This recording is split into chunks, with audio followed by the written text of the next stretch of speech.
છે કજ સરવગ નામ જેનું ઘર સહજાનંદ દિશા દ્વિતીય નમન ગુરુદેવને જે છે સંકલ્પ શ્રીજીના સર્વ ક્રિયાઓ જે મની જેના કરનારા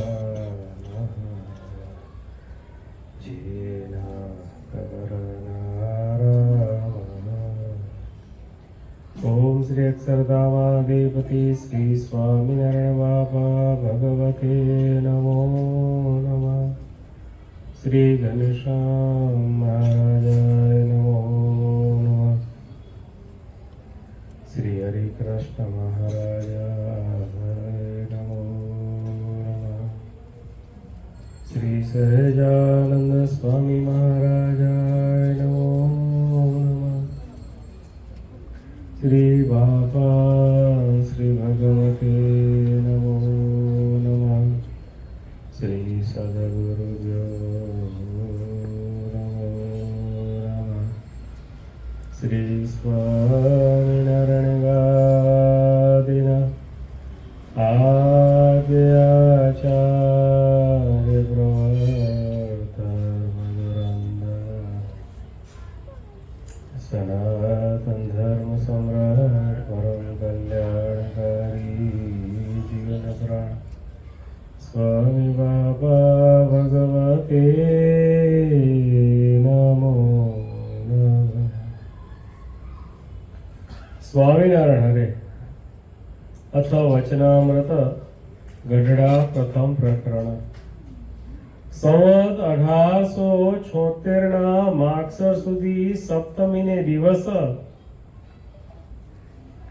શ્રીજી મહારાજ શ્રી ગઢડા મધ્યે દાદા ખાચરના દરબારમાં વિરાજમાન હતા અને સર્વે શ્વેત વસ્ત્ર ધારણ કર્યા હતા અને પોતાના મુખારવિંદની આગળ સાધુ તથા દેશ દેશના હરિભક્તની સભા ભરાઈને બેઠી હતી. પછી શ્રીજી મહારાજ બોલ્યા છે, ભગવાનના ભક્તને પરસ્પર ઈર્ષા ન કરવી. ત્યારે આનંદાનંદ સ્વામી બોલ્યા છે, હે મહારાજ, ઈર્ષા તો રહે છે. ત્યારે શ્રીજી મહારાજ બોલ્યા છે, ઈર્ષા કરવી તો નારદજીના જેવી કરવી. જેમ એક સમયને વિશે નારદજી અને તુમરુ એ બે વૈકુંઠને વિશે લક્ષ્મીનારાયણના દર્શન કરવા ગયા. તે લક્ષ્મીનારાયણ આગળ તુમરુએ ગાન કર્યું. તેણે કરીને લક્ષ્મીજી તથા નારાયણ એ બે પ્રસન્ન થઈને તુમરુને પોતાના વસ્ત્ર આભૂષણ આપ્યા. ત્યારે નારદજીને તુમરુ ઉપર ઈર્ષા આવી, જે હું પણ તુમરુના જેવી ગાન વિદ્યા શીખું ને ભગવાનને પ્રસન્ન કરું. પછી નારદજી ગાન વિદ્યા શીખતા હવા અને ભગવાન આગળ ગાતા હવા. ત્યારે ભગવાને કહ્યું, જે તમને તુમરુના જેવું ગાતા નથી આવડતું. પછી વળી શિવ ઉપર તપ કરીને શિવ થકી વર પામીને ગાન વિદ્યા શીખીને ભગવાન આગળ ગાતા હવા. તો પણ ભગવાન એની ગાન વિદ્યા ઉપર પ્રસન્ન ન થયા. એવી રીતે 7 મન્વંતર સુધી ગાન વિદ્યા શીખ્યા ને ભગવાન આગળ ગાયા, તો પણ ભગવાન પ્રસન્ન ન થયા. પછી તુમરુ પાસે ગાન વિદ્યા શીખ્યા ને રૂકમણી આદિ અષ્ટપટરાણીઓ પાસે શીખ્યા. ને શ્રી કૃષ્ણ ભગવાન આગળ દ્વારિકામાં ગાતા હવા ત્યારે નારદજીએ ત્યારે શ્રી કૃષ્ણ ભગવાન પ્રસન્ન થયા ને પોતાના વસ્ત્ર અલંકાર નારદજીને આપ્યા. ત્યારે નારદજીએ તુમરુ સાથે ઈર્ષા મેલી. માટે ઈર્ષા કરવી તો એવી કરવી જેની ઉપર ઈર્ષા હોય તેના જેવા ગુણને ગ્રહણ કરવા ને પોતાના અવગુણનો ત્યાગ કરવો.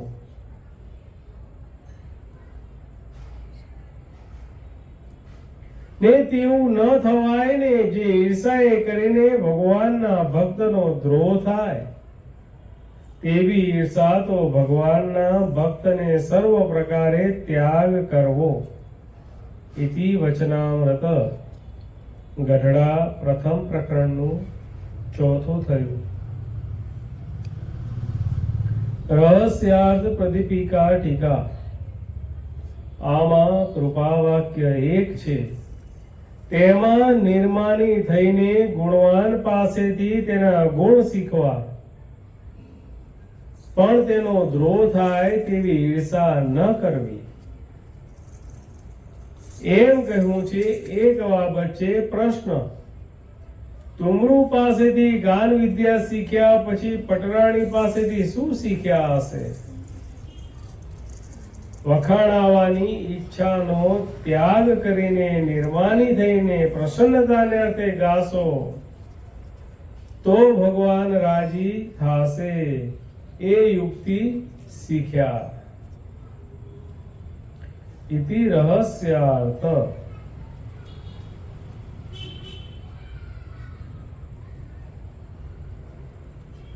અનંત કોટી બ્રહ્માંડના અધિપતિ પૂર્ણ પુરુષોત્તમ શ્રી સ્વામિનારાયણ ભગવાન અનંત જીવોના કલ્યાણ કરવાને માટે આ પૃથ્વી ઉપર પ્રગટ થયા. અને એ ભગવાન પોતાની સાથે પોતાનો મુક્ત સમાજ કહેતા અનંત મુક્તોને એ ભગવાન સાથે લાવ્યા. એ મુક્તો કોઈક સંત રૂપે દેખાણા, કોઈક ભક્ત રૂપે દેખાણા, કોઈ બાઈ સ્વરૂપે, કોઈ ભાઈ સ્વરૂપે, કોઈ પશુ સ્વરૂપે. જેમ જેમ જેવી જેવી ભગવાનની આજ્ઞા થઈ એ રૂપે એમને દર્શન આપ્યા. અહીંયા આગળ ભગવાન કહે છે કે ભગવાનના ભક્તને પરસ્પર ઈર્ષા ન કરવી.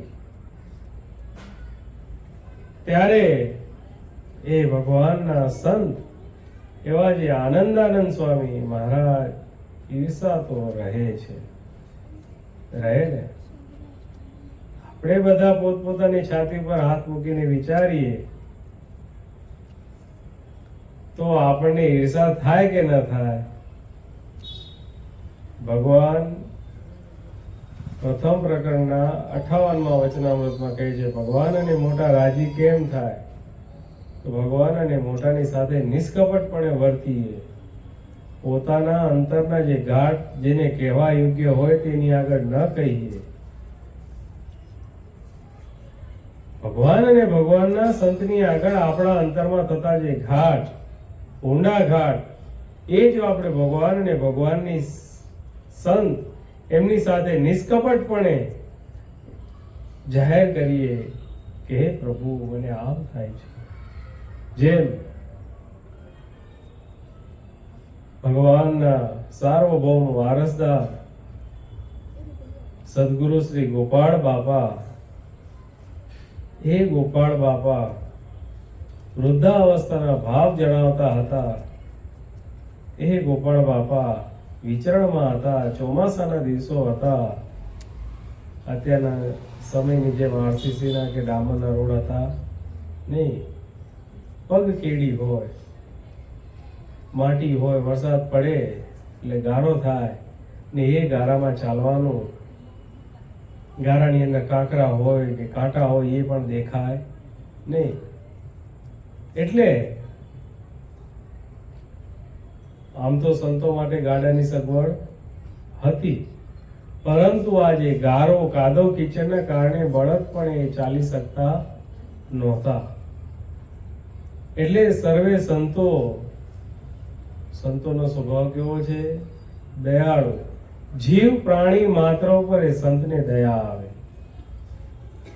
એ બળદ ઉપર દયા આવી કે બિચારા બળદ આમાં એમના પગ સ્લીપ થઈ જાય છે, એટલે કે ભાઈ તમે રવા દો, અમે ચાલીને જતા રહીશું. ત્યારે ગોપાળ બાપાના મંડળના એક સંત, આખું સંત મંડળ હતું, પણ એમાંના એક સંત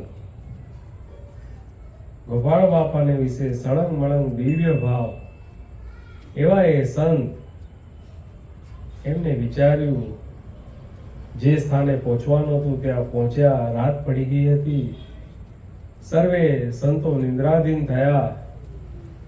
ત્યારે ઓલા સંતને વિચાર આવ્યો. શું વિચાર આવ્યો?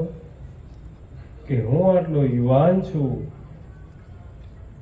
મને જો આટલો થાક લાગ્યો છે,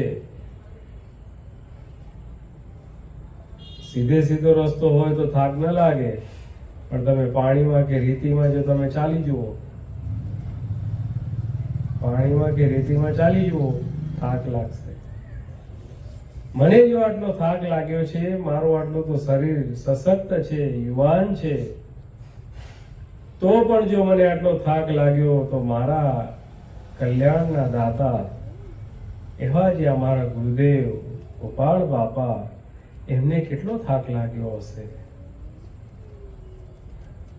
એમ વિચારીને ગોપાળ બાપા જ્યાં પોઢ્યા હતા, ગોપાળ બાપાની ચરણ સેવા કરવા લાગ્યા. ગોપાળ બાપા ઢોલિયા ઉપર પોઢ્યા છે. એ સંત ગોપાળ બાપાની ચરણ સેવા કરે છે. એમ કરતા કરતા રાત વીતતી ગઈ. મનમાં સંકલ્પ થયો કે હવે તો ગુરુદેવ પોઢી ગયા છે, હવે હું જાઉં.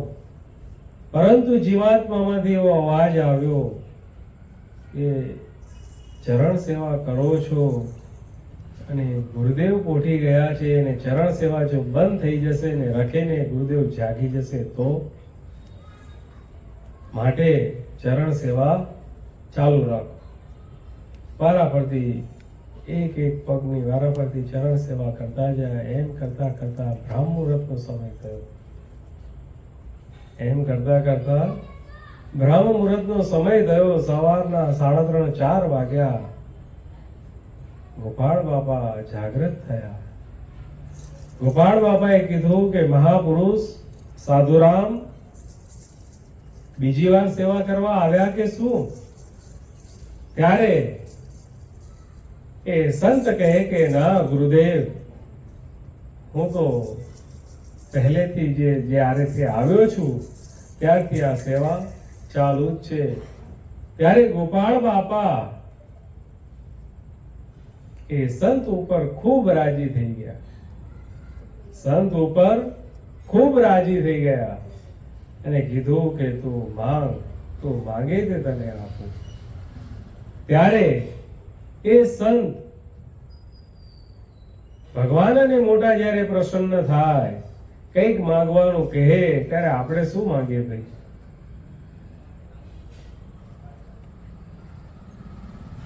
પરંતુ આ સંત પાસેથી આપણે શીખવાનું છે. એ સંતે ગુરુદેવ ગોપાળ બાપા પાસે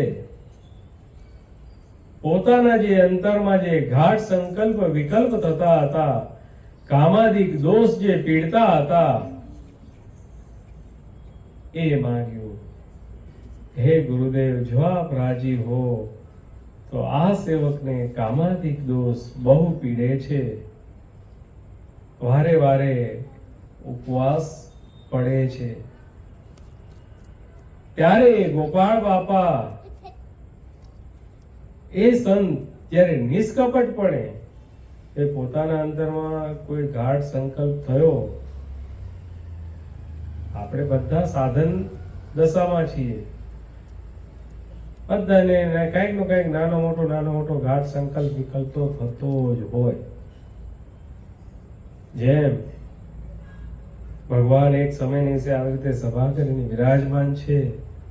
સભામાં મુક્તાનંદ સ્વામી, બ્રહ્માનંદ સ્વામી, ગોપાળાનંદ સ્વામી, નિત્યાનંદ સ્વામી આદિ મોટા સદગુરુ સંતો, મોટેરા ભક્તો, સુરા ખાચર, દાદો ખાચર, સબલો ખાચર, એ બધા મોટા ભક્તો વિરાજમાન છે.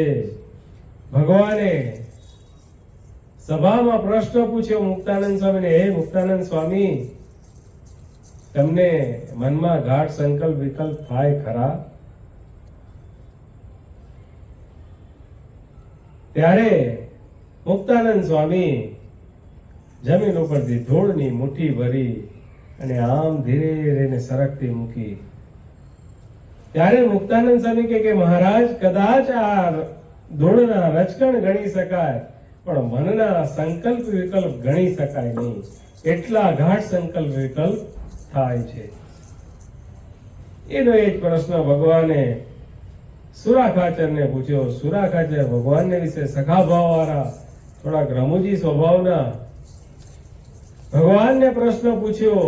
ભગવાને સુરાખાચરને પ્રશ્ન પૂછ્યો, હે સુરાખાચર, તમને મનમાં ગાઢ સંકલ્પ વિકલ્પ થાય ખરા? ત્યારે સુરાખાચર કહે, કારણ કે મોઢે સરસ્વતી હતી જીવ ઉપર. સુરાખાચર બોલવામાં પાવરદા હતા. સુરાખાચર કે, હે મહારાજ, આવા તમ જેવા અનંત કોટી બ્રહ્માંડના અધિપતિ મળ્યા, તો હવે તમે મળ્યા પછી અમારે ગાઢ સંકલ્પ વિકલ્પ કેવા છે? ત્યારે ભગવાન પોતાના મુખારવિંદની આગળ રૂમાલ આડો રાખીને મંદ હાસ્ય કર્યું. ત્યારબાદ ભગવાન કહે છે કે મુક્તાનંદ સ્વામીનો ઉત્તર સુરાખાચરે કર્યો અને સુરાખાચરનો ઉત્તર મુક્તાનંદ સ્વામીએ કર્યો. એમ બંધુ આપણે બધા કેવા છીએ? મનમાં કે ડગલે ને પગલે ગાઢ સંકલ્પ વિકલ્પ થાય. કામ, ક્રોધ, લોભ, મોહ, મદ, મત્સર, ઈર્ષા, આશા, તૃષ્ણા, અહંકાર ને અનુસંધાનમાં કંઈક ને કંઈક ગાઢ સંકલ્પ બધાને થાય. પરંતુ ભગવાન અને મોટાની આગળ જો નિષ્કપટપણે આપણે જો એનું વર્ણન કરીએ તો ભગવાન અને મોટાએ ગાઢ સંકલ્પ વિકલ્પમાંથી આપણને ટાળે. આપણે ગમે એટલા પુરુષ પ્રયત્ન કરીએ પણ એ સ્વભાવ ટળે નહીં.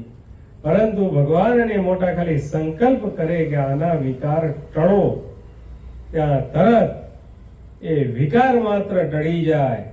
એવો જ સંકલ્પ ગોપાળ બાપાએ ઓલા સંત મહાપુરુષ દાસજી એના માટે કર્યો. ભગવાને સંકલ્પ કર્યો, ગોપાળ બાપાએ સંકલ્પ કર્યો કે જાઓ, આજથી તમને ગાઢ સંકલ્પ વિકલ્પ કામાદિક દોષ તમને પીડશે નહીં. અને એ સંત ભર યુવાનીમાં ગોપાળ બાપાની કૃપાથી, ગોપાળ બાપાના આશીર્વાદથી નિષ્કામી થઈ ગયા. ભગવાન અને મોટાની સાથે નિષ્કપટપણે વર્તીએ તો ભગવાન અને મોટા રાજી થાય. અહીંયા આગળ શું આવ્યું વચનામૃતમાં? ભગવાનના ભક્તને પરસ્પર ઈર્ષા ન કરવી. ઈર્ષા તો થાય ને, થોડી ઘણી તો થાય. મને થાય, તમને થાય નહીં, મને ખબર, મને થાય. એમ જો ઈર્ષા કરીએ તો ભગવાન રાજી થાય નહીં. અહીંયા ભગવાને દ્રષ્ટાંત આપ્યું. કોનું દ્રષ્ટાંત આપ્યું? તુમરુનું અને નારદજીનું. એક સમયને વિશે તુમરુ અને નારદજી બંને ભગવાન લક્ષ્મીનારાયણ પાસે ગયા દર્શનાર્થે, અને ત્યાં તુમરુએ ભગવાનની આગળ ગાન કર્યું. અને એ ભગવાનની આગળ ગાન કર્યું. ભગવાને ગાન વિદ્યાથી એટલા બધા પ્રસન્ન થઈ ગયા. ભગવાને જે પોતે વસ્ત્ર અલંકાર ધારણ કર્યા હતા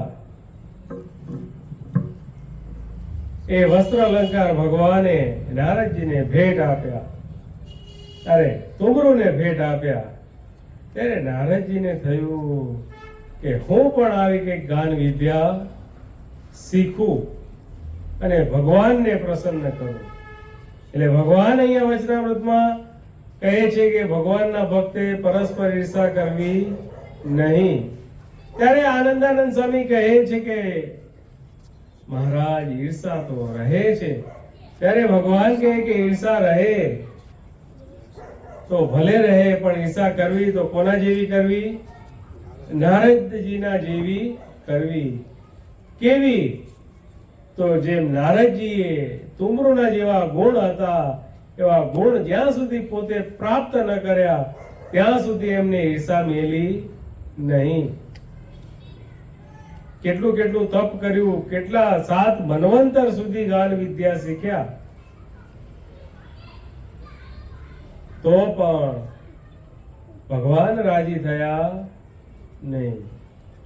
છેલ્લે તુમરુ પાસે ગાન વિદ્યા શીખ્યા અને અષ્ટપટરાણી પાસે શીખ્યા. અષ્ટપટરાણી એટલે આપણે કોને સમજવાના? અહીંયા અષ્ટપટરાણી એટલે શ્રી કૃષ્ણ ભગવાન, એની જે બધી રાણી એ અષ્ટપટરાણી રૂપે છે. પણ આપણે શ્રી કૃષ્ણ ભગવાન એટલે ભગવાન સ્વામિનારાયણને સમજીએ અને અષ્ટપટરાણીની જગ્યાએ ભગવાનના ધામમાંથી આવેલા જે ભગવાનના સાચા સત્પુરુષ, ભગવાનના જે સંત, ભગવાનના જે ભક્ત, એને સમજવા. ભગવાનના સંત પાસેથી શું શીખવાનું? તો ભગવાનની સાથે નિષ્કપટપણે રહીને ભગવાનની જે સેવા કરવી, એ જે વિદ્યા એ અષ્ટપટરાણી પાસેથી શીખ્યા. અને એ જ્યારે શીખ્યા અને ભગવાન આગળ જ્યારે ગાન કર્યું ત્યારે ભગવાન એ નારદજીના ઉપર પ્રસન્ન થયા. અને જો ઈર્ષાનો સ્વભાવ હોય માણસને, જો એવો કોઈ અયોગ્ય સ્વભાવ હોય તો એ સ્વભાવ ક્યારે ભગવાનનો, ભગવાનના સંતનો, ભગવાનના ભક્તનો ક્યારે દ્રોહ કરી બેસે એનો એને ખ્યાલ રહેતો નથી. એ મોહાંધ થઈ જાય છે. જેમ આંધળો માણસ હોય એને કઈ ખબર ન પડે, એમ જે મોહાંધ હોય એને ક્યારે ભગવાનનો કે ભગવાનના સંતનો કે ભગવાનના ભક્તનો અપરાધ થઈ જાય એને ખબર પડે નહીં. ગુરુદેવ જીવન પ્રાણ સ્વામી બાપા ઈર્ષા ઉપર એક સુંદર મજાનું દ્રષ્ટાંત એમની વાતોમાં આપણને સમજાવે છે. શાસ્ત્રમાં દરેક વાત હોય, અનેક વખત આપણે સાંભળી હોય, અનેક વખત વાંચી હોય, પરંતુ જ્યાં સુધી એ ઘૂંટીને આપણે આપણા જીવનમાં ન ઉતારીએ ત્યાં સુધી એ કામનું નથી. કથામાં પણ ઘણીવાર સાંભળ્યું હોય, ઘણીવાર વાંચ્યું હોય, પણ જ્યારે એ વસ્તુનો આપણા જીવનમાં અમલ કરીએ ત્યારે એ વાર્તા ખરેખર આપણે વાંચી ગણાય અને ખરેખર આપણે સાંભળી કહેવાય. ગુરુદેવ જીવન પ્રાણ સ્વામી બાપા એમની વાતોમાં એક જૂનીબાઈ અને નવીબાઈનું દ્રષ્ટાંત આપે છે. જૂનીબાઈ અને નવીબાઈનું દ્રષ્ટાંત આપે છે. એક ભગવાનના ભક્ત, એ ભગવાનના ભક્તને 2 બાઈ, એક જૂની અને એક નવી. સ્ત્રીનો સહજ સ્વભાવ ઈર્ષા. એક સ્ત્રીને બીજી ઉપર ઈર્ષા થાય ને થાય. એ સ્ત્રીનો સહજ સ્વભાવ છે, સહજ પ્રકૃતિ છે. એમાં જે ભગવાનના ભક્ત છે, પરંતુ એ જે સ્વભાવ, એ સ્વભાવના કારણે શું થાય છે એ આગળ દ્રષ્ટાંતમાં આપણે ગુરુદેવ જીવન પ્રાણ સ્વામી બાપા સમજાવે છે. એક સમયની વિશે ભગવાન એ ગામમાં પધાર્યા. ભગવાન ગામમાં પધાર્યા. એ ભક્તના હતા ભગવાન પધારે છે, ઉતારો કરે છે. અને ભગવાનને માટે એ બાઈ થાળ બનાવે છે અને ભગવાન પ્રેમથી એ બાઈનો થાળ અંગીકાર કરે છે. ત્યારે ઓલી જે નવી બાઈ હજી નવી નવી પરણીને આવી છે, પરંતુ એનામાં જે ભક્તિ, એનામાં જે ભાવ એ બહુ ઉચ્ચ કક્ષાએ છે. એ બહુ ઉચ્ચ કક્ષાએ છે. ભગવાન વિશે ભાવ છે, ભગવાન વિશે પ્રીત છે. એટલે એ બાઈ બિચારી જ્યારે ભગવાન થાળ જમવા બેસે ત્યારે ભગવાન માટે બાજોટ ઢાળે, ભગવાનને જળનો લોટો આપે, ભગવાન જ્યારે થાળ જમતા હોય ત્યારે પવન નાખે. આ બધી સેવા એ બાઈ કરે ને ભગવાનના માટે થાળ બનાવવાની જે સેવા એ ઓલી જૂની બાઈ કરે. જૂની બાઈ ભગવાન માટે થાળ બનાવે, નવી બાઈ એને મદદ કરે.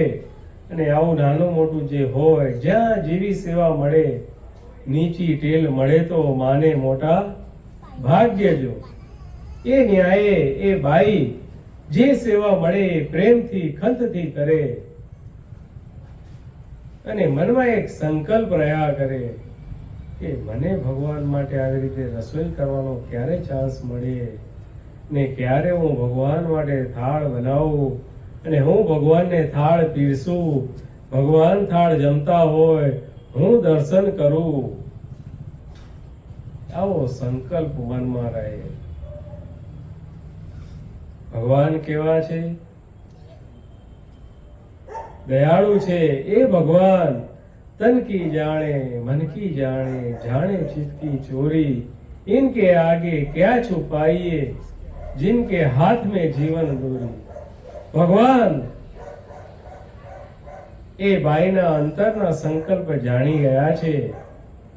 ભગવાનને ખબર પડી ગઈ કે આ બાઈને આવો સંકલ્પ મનમાં રહ્યા કરે છે. ત્યારે ભગવાન ઓલી જૂની બાઈને કહે કે આ બાઈને રસોઈ કરતા નથી આવડતી. ત્યારે પેલી બાઈ કહે કે મહારાજ આવડે તો છે, પણ આપ જેવી જમો, આપને જમાડવા જેવી રસોઈ એને કરતા આવડતી નથી. મહારાજ કે ભલે ને જેવી કરે એવી. કે શું કે મહારાજ? કે જેવી કરે એવી, પણ હવે ક્યારેક એને રસોઈ કરવા તમે આપજો.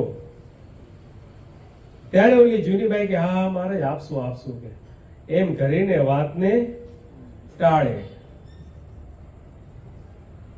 બીજી વખત જ્યારે ભગવાન વિચરણ કરતા કરતા એ ગામમાં પધારે, એ ભક્તને ઘરે પધાર્યા, ત્યારે ભગવાન કહે કે આ વખતે તો આ નવી બાઈના હાથની અમારે રસોઈ જમવી છે. ઈ જેવી બનાવશે એવી, પણ અમારે એના હાથની રસોઈ જમવી છે. એ ભગવાનની આજ્ઞા થઈ ગઈ કે ભાઈ અમારે તો આના હાથનું જ ખાવું છે. ઓલી બાઈ બિચારી કરે શું? ઈચ્છા તો હતી નહીં, મન કચવાતું હતું, પણ ભગવાનની આજ્ઞા થઈ એટલે મને કમને એને રસોઈ કરવા આપી તો ખરી, પરંતુ અંદર ઈર્ષાનો ઉદ્ભવ થયો. ઈર્ષા જાગી કે જો આ નવી બાઈ ભગવાન માટે જો સારી એવી રસોઈ બનાવશે તો ભગવાન કાયમ એના હાથનું જમશે અને મને ભગવાનની સેવા કરવાનો લાભ મળશે નહીં. એટલે ઈર્ષાના કારણે ભગવાન માટે એ બાઈ રસોઈ કરી. એ રસોઈમાં છાની રીતે જઈને મુઠ્ઠી ભરીને મીઠું નાખી દીધું. હવે ઘરમાં તમે 10 માણસની કે 15 માણસની દાળ બનાવો તો મીઠું કેટલું જાય ભાઈ? ચમચી કે 2 ચમચી, એનાથી વધારે જાય ન જાય. અને હવે ઈ એટલી તપેલી તમે મુઠ્ઠી ભરીને મીઠું નાખો શું થાય? પરંતુ ભગવાન ભાવનાના ભૂખ્યા છે. ભગવાન કેવા છે? ભાવના ભૂખ્યા છે હો. ભગવાનને સ્વાદથી લેવા દેવા નથી. ભગવાનને તો ભક્તનો ભાવ એ કેવો છે એના પ્રમાણે ભગવાન એના ઉપર રાજી થાય છે, એને લાભ આપે છે, એની સેવા સ્વીકારે છે. ભગવાન એ દાળ જમ્યા, ભગવાન માટે જે લાડુ બનાવ્યા હતા ચૂરમાના, એ ચૂરમાના લાડુમાં ઝીણી ઝીણી રેતી નાખી દીધી. રેતીનો કલર અને લાડુનો, ચૂરમાના લાડુનો કલર લગભગ સરખો જ હોય. અને મુઠ્ઠી ભરીને એ ચૂરમું બનાવ્યું હતું, એમાં ચૂરમામાં રેતી નાખી દીધી અને એના લાડુ વાર્યા. ભગવાન જ્યાં થાળ જમવા પધાર્યા, ભગવાન બાજોટ ઉપર બિરાજમાન થયા. ઓલી બાઈ થાળ લઈને આવી ભગવાનની માટે.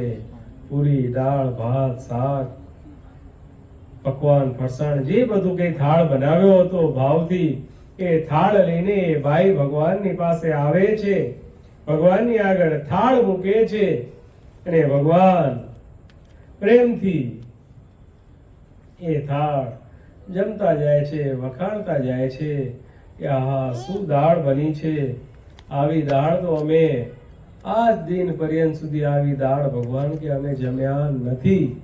એમ કરીને ભગવાને માંગીને જેટલી બનાવી હતી એ બધી દાળ ભગવાન પી ગયા. લાડુ જમતા જાય, ભગવાન લાડુ જમે છે. ભગવાન કે આહા શું આ લાડુ છે, સાકરિયા લાડુ. ચૂરમાના લાડુમાં જો ઝીણી ઝીણી સાકર નાખો તો જેમ લાડુ ચાવો તો ભેગી સાકર ચાવવામાં આવે ને. ભગવાન કે આ શું વાત છે, આવા સાકરિયા લાડુ, આવા લાડુ પણ અમે આજ દિન સુધી ખાધા નથી. ભગવાન જેટલા લાડુ બનાવ્યા હતા એ બધા લાડુ ભગવાન જમી ગયા. ઓલી બાઈને એમ થયું કે હજી ભગવાનને આ નુકસાન કંઈ થયું નથી, હજી કંઈ આટલા મીઠાથી કે આટલી રીતિથી અસર થઈ નથી. ઈર્ષા કે જેને પોતે ભગવાન માને છે, પોતાના કલ્યાણના કરતલ માને છે, કલ્યાણના દાતા માને છે, એનો પણ વિરોધ, એની જે સેવા, એમાં ભગવાનનો જે અપરાધ થઈ જાય છે એને ધ્યાન રહેતું નથી. કારણ ઈર્ષા. ઈર્ષા એવી ભૂંડી છે કે ભગવાનનો, ભગવાનના સંતનો અને ભગવાનના ભક્તનો અપરાધ કરી બેસે, ભગવાનનો કુરાજીપો પ્રાપ્ત થઈ જાય એવી આ ઈર્ષા છે. અને એ બાઈ ઈર્ષાના કારણે એ થાળ કોના માટે હતો? જે નવી બાઈએ થાળ બનાવ્યો, થાળ કોના માટે હતો? ભગવાન માટે હતો. તો પણ એને અનુસંધાન ન રહ્યું. શાના કારણે? ઈર્ષાના કારણે. મોહાંધ માણસ હોય એ ક્યારે શું કરી બેસે એને ખ્યાલ રહેતો નથી. આ બધા જે દોષ, કામ, ક્રોધ, લોભ, મોહ, મદ, મત્સર, આશા, ઈર્ષા, તૃષ્ણા, અહંકાર, આ જે દોષ, એ જ્યારે એનું ભૂત જ્યારે માણસના મગજમાં સવાર થઈ જાય છે ને, ત્યારે એ શું બોલે છે ને શું કરે છે એ ખબર ન પડે. બાપ દીકરો બાજે તો બાપ દીકરાને કે તું મને ઓળખે છે, તું હજી મને જાણતો નથી. એટલે આ ભાઈ તારો જ દીકરો છે. અને બાપ, જો છોકરો ક્રોધાયમાન થાય તો છોકરો એના બાપને કહી દે કે તમે હજી મને ઓળખતા નથી, જોઈ લઈશ તમને. એટલે તને મોટો કર્યો છે, બાપ તને નહીં ઓળખતો હોય ભાઈ. પરંતુ જે આપણે કીધું તેમ મોહાંધ થાય, આ જે દોષ જ્યારે મગજમાં એ ચડી જાય, મગજ ઉપર સવાર થઈ જાય, ત્યારે એ માણસ શું કરે છે ને શું બોલે છે, કેવી ક્રિયા કરે છે એનું કાંઈ અનુસંધાન રહેતું નથી. આ જૂની બાઈને ઈર્ષામાં ને ઈર્ષામાં ભગવાનના થાળમાં આવી રીતે એને કપટ કર્યું. હજી બીજો દિવસ હતો, ભગવાન બીજે દિવસે ભગવાન જમવાના હતા, બીજે દિવસે પણ ભગવાનને માટે થાળ કર્યો. ત્યારે બીજે દિવસે દાળમાં એક મુઠ્ઠીની જગ્યાએ 2 મુઠ્ઠી મીઠું નાખ્યું. એક મુઠ્ઠીની જગ્યાએ 2 મુઠ્ઠી મીઠું નાખ્યું કે હજી ભગવાનને ઓછું થાય છે. અને લાડુમાં પણ ખોબો ભરીને 2 ખોબા ભરીને રેતી નાખી દીધી. ત્યારે ત્રીજે દિવસે મહારાજ કહે કે આજે હવે અમે આગળ વિચરણમાં પ્રયાણ કરીશું. ત્યારે ઓલી બાઈ વિવેક ખાતર, કેવા વિવેક ખાતર ભગવાનને કહે કે અરે મહારાજ, તમે તો આ વખતે મને કઈ લાભ જ ના આપ્યો, મને આપની કઈ સેવા કરવા ન મળી. એક દિવસ તો વધુ રોકાવ, મારી સેવા તો અંગીકાર કરતા જાઓ. મહારાજ પછી આવા જે કપટી હોય એ કપટીનું કપટ ખુલ્લું પાડે હો. એ કપટીનું કપટ મહારાજ ખુલ્લું પાડે. મહારાજ કહે કે આટલા દાડા તારા હાથની જ રસોઈ ખાધી છે, આ તારા હાથે જે આ તે લાડુમાં રેતી નાખીને આ પથરા ખાઈ ખાઈને મારું આ પેટ પથરા જેવું થઈ ગયું. ત્યાં ઓલી બાઈને એમ થઈ ગયું કે મહારાજે મારું કપટ જાણી લીધું. ભગવાન કેવા છે? સર્વ અંતર્યામી છે, તન કી જાણે મન કી જાણે, જાણે ચિત્ત કી ચોરી, ઇનકે આગે ક્યાં છુપાઈએ, जिनके हाथ में जीवन होगी. આપણે જે કંઈ કરીએ છીએ અત્યારની ટેકનોલોજી પ્રમાણે સીસીટીવીમાં દેખાય, પણ ભગવાનના સીસીટીવી તો બહુ પાવરફુલ છે. આપણે તો જેટલા એરિયા પૂરતો મૂક્યો ને એટલું જ દેખાય, પણ ભગવાન તો અત્ર તત્ર સર્વત્ર છે. અને ચારે દિશામાં, આકાશમાં, પાતાળમાં, જ્યાં જઈએ ત્યાં, જ્યાં જે કાર્ય કરીએ એ બધી જ જગ્યાએ ભગવાનની ચોકી છે. ભગવાન આપણી સર્વે ક્રિયાને દેખે છે. એક ગુરુજી ઉંમર થઈ, ગાદી સોંપવાનો વારો આવ્યો. એક શિષ્ય વાચાળ અને એક શિષ્ય ધર્મ નિયમમાં ચુસ્ત. ધર્મ નિયમમાં ચુસ્ત પરંતુ એટલો વાચાળ નહીં. ત્યારે એ ગુરુજીને બધા તમારા જેવા જે ભક્તો હોય એમ બધા ભક્તોએ ગુરુજીને પૂછ્યું કે ગુરુજી, હવે તો તમે વૃદ્ધાવસ્થાના ભાવ દેખાડો છો, તો હવે તમારા પછી કોણ? ત્યારે ગુરુજીને બધાને એમ હતું કે આ જે વાચાળ છે એ બરોબર છે ને એ આવશે અને એ જ આવવા જોઈએ. બધાની એવી માનીનતા. એટલે ગુરુજીને થયું કે આમાં જો કંઈક કહેવા જશું તો કંઈક ખોટું થશે. એટલે ગુરુજીએ નક્કી કર્યું પરીક્ષા લેવાનું. ગુરુજીએ કહી રાખ્યું કે ભાઈ આ તારીખે, આ દિવસે, આ વારે હું પરીક્ષા લઈશ અને એમાં જે ઉત્તીર્ણ થશે એને હું ગાદી સોંપીશ. એટલે ઓલો જે વાચાળ હતો એ તો સવારે 4 વાગે ઉઠતો તેની જગ્યાએ 3 વાગે ઉઠી ગયો, નાઈ ધોઈને પરવારે ગુરુજી કરતો પહોંચી ગયો ગુરુજીના રૂમમાં. અને ઓલો જે ભાઈ બીજો એ તો જેમ પોતાનું જેમ જે રેગ્યુલર રૂટીન હતું એ પ્રકારે ભગવાનના સ્મરણ સાથે જાગવું, ભગવાનના સ્મરણ સાથે બે ક્રિયા, નિત્ય ક્રિયા પરવારીને ગુરુની પાસે પહોંચ્યા. ગુરુજીએ એક નાળિયેર આપ્યું, બંનેને એક એક નાળિયેર આપ્યું અને કીધું કે જ્યાં કોઈ ન દેખે, શું કીધું? જ્યાં કોઈ ન દેખે એવી જગ્યાએ જઈને નાળિયેર ખાઈ આવો, લીલું નાળિયેર, શ્રીફળ. ત્યારે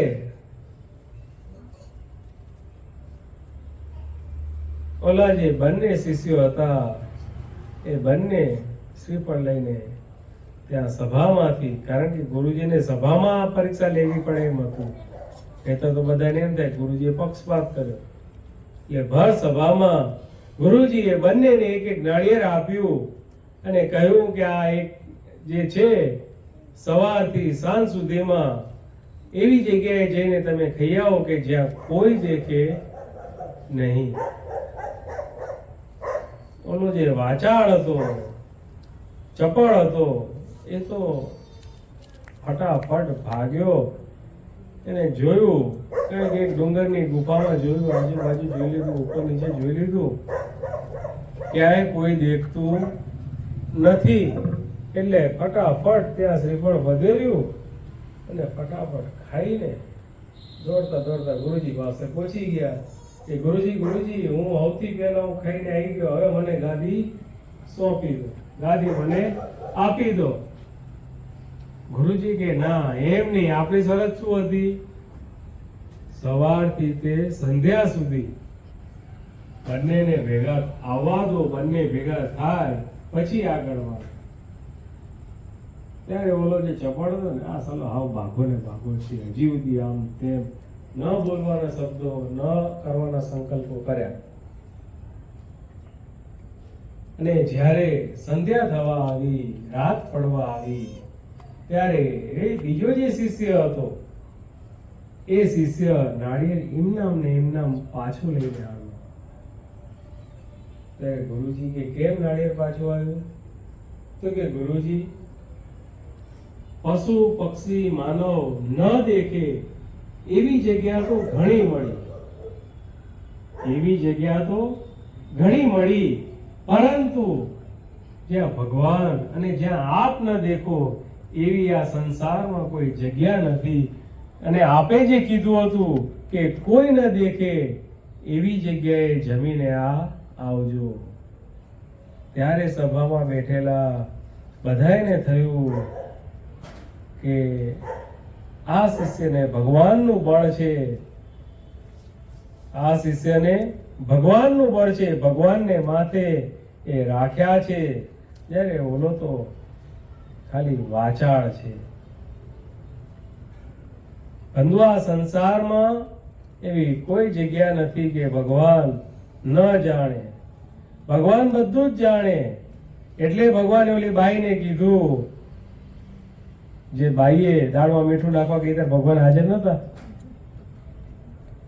લાડુમાં રેતી નાખવા કહી ત્યારે પણ ભગવાન હાજર નતા, પરંતુ ભગવાને કીધું કે આ તારા હાથની દાળ, ખારી દાળ અને આ રેતીના લાડુ એ ખાઈ ખાઈને મારું પેટ પથરો થઈ ગયું. ત્યાં ઓલી બાઈ ભોઠી પડી. એમ બંધુઓ, આપણે પણ આ વાત ઉપરથી એ વિચારવાનું છે કે ભગવાનને સર્વ અંતર્યામી જાણીને થાય તેટલી સેવા કરવાની, પરંતુ ભગવાન સાથે, ભગવાનના ભક્ત સાથે, ભગવાનના સંત સાથે ક્યારે કપટ કરવું નહીં. જો કપટ કરીએ તો ભગવાન રાજી થાય નહીં, ઈર્ષા કરીએ તો ભગવાન રાજી થાય નહીં. નારદજી ઉપર ભગવાન રાજી થયા નહીં. આ બાઈએ કપટ કર્યું તો ભગવાન રાજી થયા નહીં. માટે જે કંઈ સેવા કરીએ નિસ્વાર્થ ભાવે, નિષ્કપટપણે જો ભગવાનની સેવા કરીએ તો એ ભગવાન આપણા ઉપર જરૂર પ્રસન્ન થાય ને થાય. અને જે ભક્તો ભગવાનને આવા જાણ્યા છે એવા જ ભક્તો આજે આ સભાના યજમાન થયા છે. આજના સભાના યજમાન હંસાબેન નરસિંહભાઈ કાછડિયા પરિવાર, બીજા યજમાન છે જયેશભાઈ પરમાર, ત્રીજા યજમાન છે શૈલેષભાઈ રુદ્ર શૈલેષભાઈ ધડુક. પહેલા યજમાનની પ્રાર્થના છે કે બાપાની અસીમ કૃપાથી સુપુત્રી રોશનીના લગ્ન નિર્વિઘ્નપણે પૂર્ણ થયા અને કાછડિયા પરિવાર ઉપર બાપાનો હર હંમેશ રાજીપો રહે, તથા સ્વામિનારાયણ બાપા, સ્વામી બાપાની પ્રસન્નતાર્થે આ સભાના યજમાને થયા છે. બીજા યજમાનની પ્રાર્થના છે સ્વામિનારાયણ બાપા, સ્વામી બાપાની પ્રસન્નતાર્થે તથા જયેશભાઈના સર્વે કાર્યમાં બાપા ભેગા પડે તે નિમિત્તે છે. ત્રીજા યજમાન છે રુદ્રભાઈના દાદાની આજે પુણ્યતિથિ છે, તો તે નિમિત્તે ભગવાન એમના જે દાદા એમને વધારે મૂર્તિ સુખ આપે એ નિમિત્તે આજે આ સભાના યજમાન થયા છે. તો આ સર્વે સભાના યજમાન એ પણ ભગવાનને પ્રાર્થના કરીએ અને આપણે સૌ ભગવાનને પ્રાર્થના કરી કે હે ભગવાન, હે બાપા, જે ભક્તોએ જે નિમિત્તથી જે સંકલ્પથી આ પારાયણ આજે કથાના યજમાન થયા છે, તો આપ એ સર્વેના સંકલ્પો પૂરા કરજો અને અમને એવી દિવ્ય બળ બુદ્ધિ શક્તિ ભક્તિ આપજો. અમે સૌ આપને નિષ્કપટપણે સેવા કરતા રહીએ અને રાજી કરતા રહીએ એવી દિવ્ય બળ બુદ્ધિ શક્તિ ભક્તિ આપજો. અક્ષરધામના અધિપતિ સ્વામિનારાયણ બાપાની જય.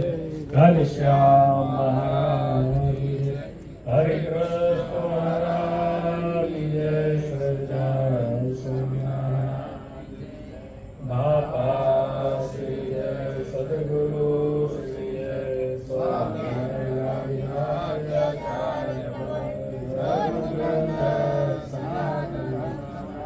પરમ કલ્યાણ